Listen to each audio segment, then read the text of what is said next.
fashion and the NBA has always had a very interesting relationship. Yeah.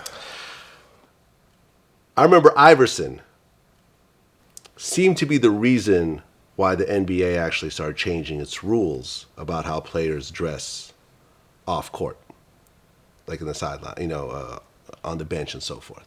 Is that correct? Yeah. So the NBA went overboard with Allen.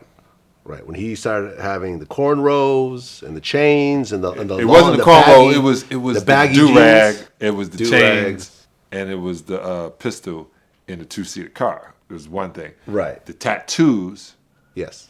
became, the thing. Now you can't get an NBA without tattoos. Right. So he was a trendsetter. Exactly. Because I remember right around that time, didn't they require NBA players to wear suits if they're not playing? we had to. It was a trip because Phil Jackson didn't like it. He didn't like the suit rule. I'm a suit guy. I loved it. You loved it. You know what I'm saying? It was A lot of NBA players looked like pimps during that time, I remember, because they would have the red suits and the light blue suits and everything else like that. I'm a straight up European Look like the players, the players ball, sometimes on the sidelines. My man Jalen got drafted in that red with the white pinstripes. That was hot. But I always wore some things that was crazy. I'm going to send you a couple of pictures because I thought I was fly. Okay. But I saw Harden in the snakeskin. Right. The Harden in the snakeskin short set, was it? Yeah. Russell Westbrook has gone overboard quite a number of times. I'm not going to say overboard. Yeah. I'm going to say, out of all of them, Cam Newton. Cam Newton, right. Which is football, but still.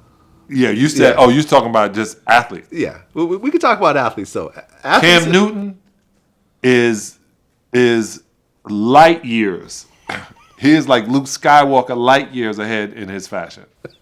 Like, that's where it's going. Or behind, depending on how you look at it. But you remember Clyde Frazier had the big hats on and had the Rolls Royce with the fur coats, the big minks. Yeah. And he looked like a stereotypical black exploitation pimp. And that's how they were looking at him. But that Harden outfit, was something special. Like I'm a Harden fan. Yeah. Right? I think he's top 3. He's the most unbelievable player. One, I love left-handed players. I love Tony Kukoc when I play with Tony. I love left-handed players, but man, I never seen his Euro step is different. He's different. He's very, very crafty. That's the best way of putting it. Very crafty. You sent me, before we had our interview today, you sent me an interview with Wilt Chamberlain. Yeah. I'm gonna send you something else about Wilt. Yeah. I'm just gonna send you pictures. Do you guys know each other though? I got to meet Wilt Chamberlain in 1990. Mitch Albom, literally, we had a radio show in Detroit on Thursdays. I would come on WJZZ, LLZ, with rock and roll, not JZZ. But we did this show, and Wilt Chamberlain came on to talk about the book. Mm-hmm. And I got to meet him, and it was a trip, and somebody went to take a picture. He said, "Tell me when you're about to take the picture." And I know he hits people in the stomach and makes them go like this. Okay. And I had already heard he does that. So I tightened my stomach up. He said, "Tell me when you're taking the picture." He said, "Taking it." And then Wilt hits me and goes, "You're kind of tight, young fella." And I'm like, but I found Wilt to be I found him to be very much like Dennis Rodman, even sound like Dennis Rodman. Okay, I could see the resemblance. Yeah, the sound. Yeah. But Wilt just didn't think marriage worked in the modern times. It was a crazy thing in 1972 in Life magazine. It was called The Marriage Experiment, and in the magazine it said it didn't work. So I thought that part about it, and you were allowed. He was 70s, all love, and he was accepted as a black guy and a giant. And you can do what you want out here, and he had money. He didn't have to go to work every day.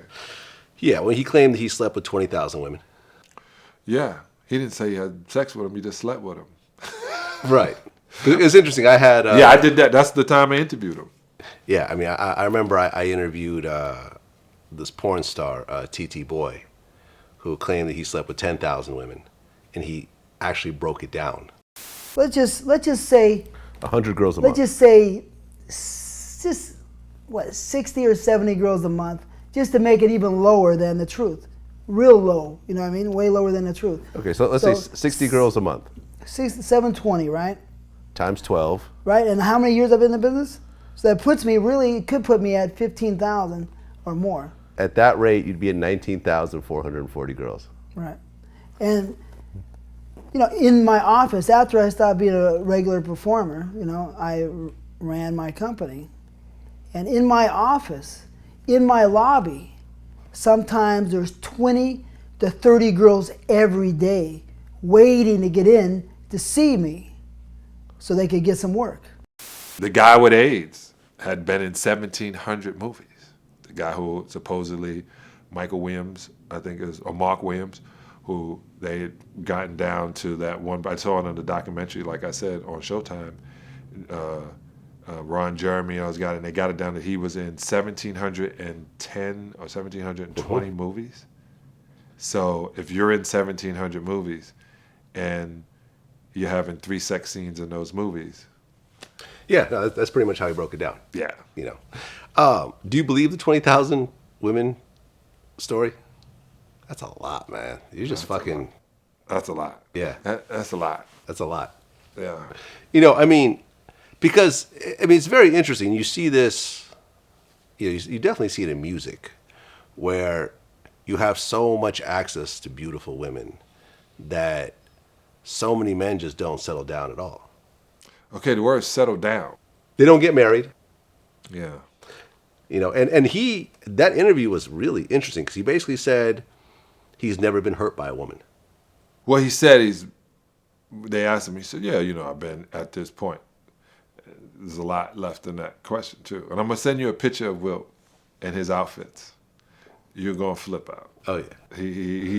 He had some crazy outfits that he would wear. You know, I guess he didn't realize he was 7'1", 300 pounds.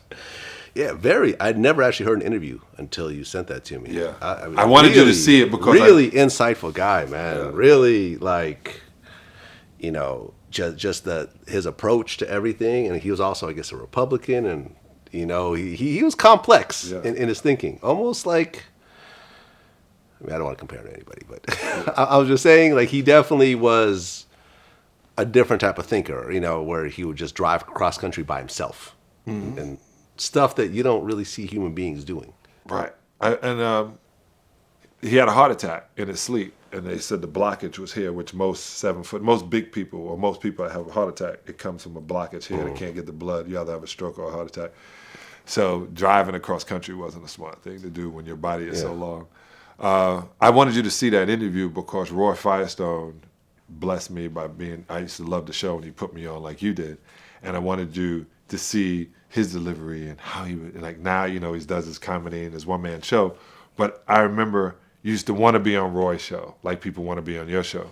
And except you got the drum set behind us, which is a great touch.